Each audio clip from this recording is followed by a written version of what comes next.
Donc voilà, je fais suite à une première vidéo où je parlais des objectifs au poker. Une vidéo des objectifs au poker. Donc j'applique un peu la méthode Smarter que vous voyez dans une autre vidéo sur les objectifs. Et là je l'applique au poker. Donc là c'est une vidéo. La première a été coupée parce que on peut enregistrer que 6 minutes avec ce logiciel. C'est pas plus mal. Comme ça m'oblige à être plus à déballer tout et à être plus concis. Donc là j'en étais aux notes mentales. Donc je note mes forces et mes faiblesses. Mes forces bon, pour essayer de les améliorer, mes faiblesses pour essayer de les réduire. Et donc là par exemple voilà je note quand je joue pas bien, bah, j'ai tendance à rentrer dans plus de coups, par exemple. Effectivement, je me pose pas assez de questions, alors que le poker sait se poser des questions et les bonnes questions. Donc, je fais peut-être des erreurs aussi de raisonnement. Donc ça peut être bien la solution. Ah oui, c'est pas que réduire ses faiblesses. Ben, pour réduire ses faiblesses, il faut mettre en place des actions.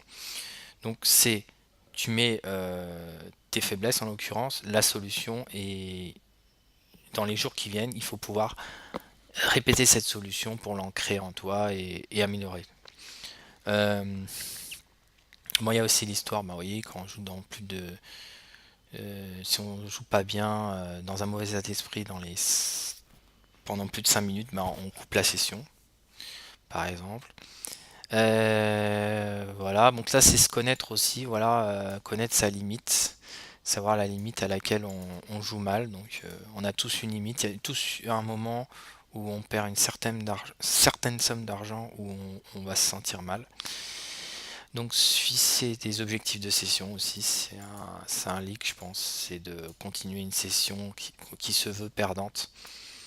On continue une session que si on va dire on estime pouvoir jouer convenablement et être en bon état. Mais pour ça, il faut avoir un minimum de recul.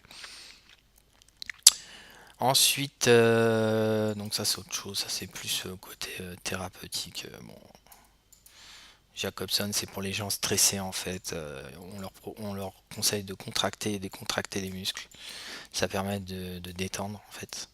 Mais bon, il y a aussi la respiration, je pense que c'est essentiel. Donc là, travailler les compétences, puisque le poker est un jeu de compétences, donc il faut pouvoir travailler. Les notes diverses, ben voilà, c'est un petit peu les paramètres à prendre en compte dans le poker. Donc les questions à se poser, les positions, les profils, qui est typé, qui n'est pas IP, les profils spécifiques, gros nit, excellent joueur, fiche, les stack size. On va pas jouer pareil avec les mêmes stack size. Donc la range de préflop, call 3 bet, 4 bet, les points cruciaux, le 6 bet fall, le check raise, les ranges de check raise, range de 6 bet fall, les fréquences surtout. Et puis les questions, bah, quel est le range de vilain, les rites particuliers, les images qu'on dégage, le range perçu, l'image, les options, le bluff, en fonction de la tendance d'origine, l'anticipation aussi en fonction, est-ce qu'on va avoir plus, est-ce qu'on a de la FE, est-ce qu'on a de l'équité, qu'est-ce qui améliore, ça c'est important ça, qu'est-ce qui améliore, qu'est-ce qui a fait mon orange adverse, voilà, pourquoi fait-on ça, l'œuvre qui est la meilleure, quelle main je vais faire coucher, quelle main je vais value, voilà, c'est tout ça, travailler sur mon jeu. Donc voilà, effectivement, en ce moment, moi, c'est commenter une main, faire une vidéo sur une main et la commenter et faire comme si j'expliquais à quelqu'un le poker.